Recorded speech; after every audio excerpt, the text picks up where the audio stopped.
Mbarara City is believed to have picked its name from the local tall green grass, locally known as Mbarara, that covered the whole area. Its real commercial growth began with the appearance of the Asian traders, and by 1950, there were about 15 commercial premises. More commercial enterprises were set up between 1950 and 1960. In 1957, it was declared a township authority under the British administration at Kamkozi and elevated to a municipal status in 1974 and declared a city status on 1st July 2020. Mbarara City is 266 kilometers from Kampala City on Kampala-Kabale Road and is in the southwestern region of Uganda.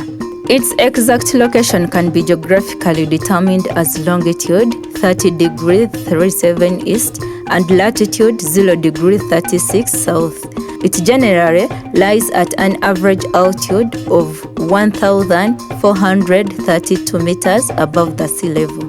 One of the factors responsible for Mbarara's steady growth has no doubt been the fact that it is situated at the Kampala-Kabale-Fort Portal crossroads, good governance, and its nerve center of the numerous feeder roads linking up all parts of Ankole's huge territory.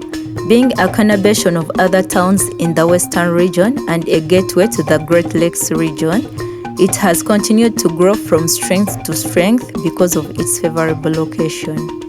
The opening up of Rwanda and Congo has tripled Mbarara's logistical importance, for now the town is the facet to Kigali, Bujumbura, Tanzania, and several towns in the eastern Congo.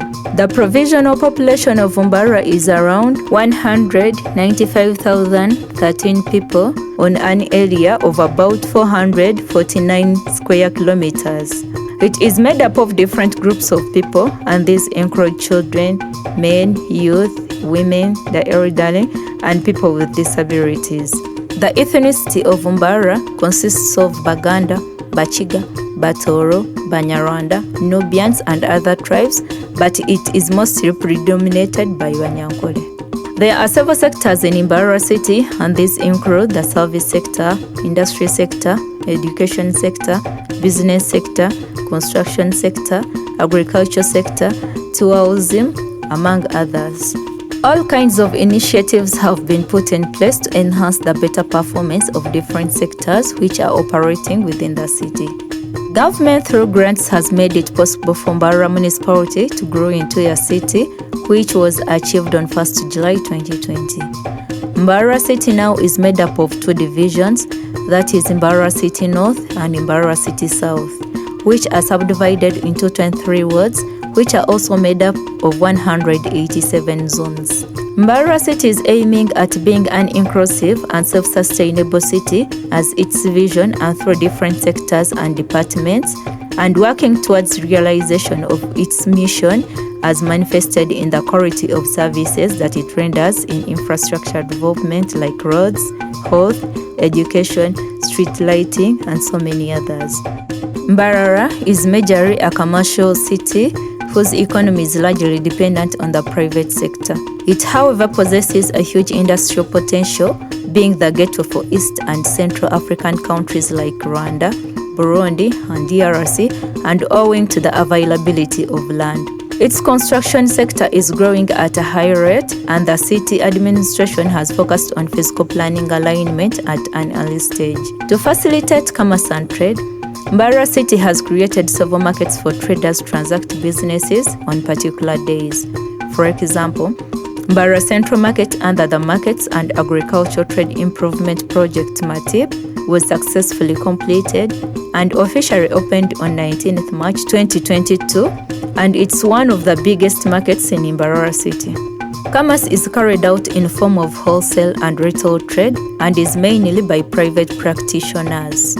It's fairly densely built with the low and medium income houses, followed by commercial premises, especially in the central business district, and then high-income housing, and a series of industries have sprung up, thereby contributing to the settlement. Industrial development has played a high role in the development of Mbarara City through the creation of employment opportunities for the people, increase in both income and revenue for the government and the people at large, transforming the city's economy by making use of the agricultural raw materials and thus creating markets for the agricultural products and other benefits to the people of Mbarara.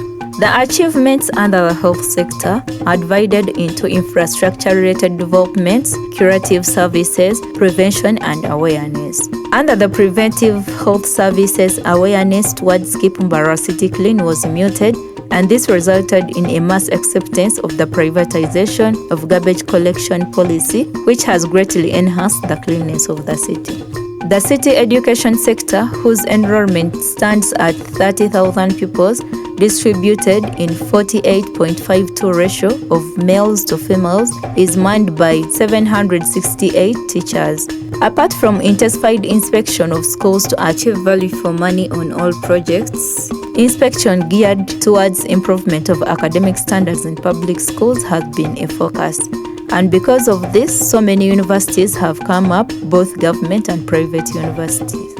Construction is another key activity going on in Mbarara City, and a high percentage of 98% is done by people for their own facilities, mainly commercial, residential, and industrial premises.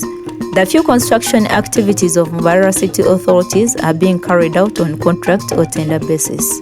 Agriculture is practiced on a very small scale where development has not started, and on land in the open space such as compounds and road reserves. This agriculture is in form of crop production and livestock, zero and free range grazing, poultry, rabbits, and so many others. It is for both commercial income generation and subsistence purposes. This is privately carried out.